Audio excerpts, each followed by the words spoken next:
ওয়ালাইকুম আসসালাম রহমতুল্লাহ বরকাত।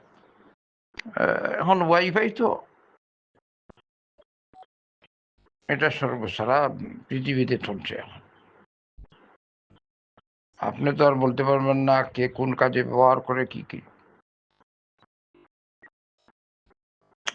এটা যদিও এটা যারা ভালো কাজ করে তাদের জন্য ভালো, খারাপ কাজ যারা খারাপ কাজ। আর বর্তমান জমানা ফিতনা ফসাদের জমানা, যদি কেউ এর থেকে দূরে থাকতে পারে তাহলে ভালো, কারণ সব মানুষ সমান না। এটাকে বলা হয় ওয়ারা। যেমন দেখলেন বাহ্যিক জায়েজ, কিন্তু আমি এই কারণে আমি এর থেকে দূরে থাকবো। কিন্তু আমভাবে তো এটা নাজায়েজ বলা যায় না। চলছি, সবাই কাজকর্ম করছে, এটা তাকওয়ার উপর নির্ভর করে। আপনার ভিতরে যত তাকওয়া সে অনুযায়ী, তবে দেখবেন শ্রদ্ধানুযায়ী যেন যাদের কাজকর্ম, যাদের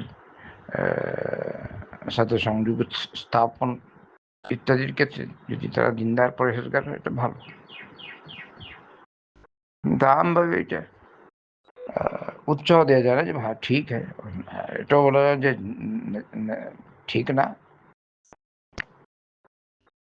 চলছে চলছে। এবারে যে নিয়ে যাবে সে যদি কুকাজে ব্যবহার করে, তাহলে তার পরিণাম সে ভুগবে। যে ভালো কাজে ব্যবহার করে, আলহামদুলিল্লাহ। এই তো এই নেটের কারণে আমাদের এই, যেমন এই গ্রুপে, আপনাদের এই গ্রুপে আমি অনেক দিন যাবত আছি, আলহামদুলিল্লাহ। বলতে পারি না কয়েক বছর হয়েছে। আল্লাহ শুকুর। একজন আমাকে ঢুকিয়েছিল, ওর নাম স্মরণ, কিন্তু ওকে দেখি না। এরপর তো এখানে যারা আছেন আমি তো এমনি চিনি না। আল্লাহর দিনের খেদমত করি, কেউ কেউকে হয়তো শুধু বয়স দেখি। আল্লাহ সকলের অ্যাডমিন বৃন্দ যারা আছে, চেষ্টা প্রচেষ্টা করছে এরকম, আল্লাহ সকলকে জাযায়ে খায়ের দান করুন।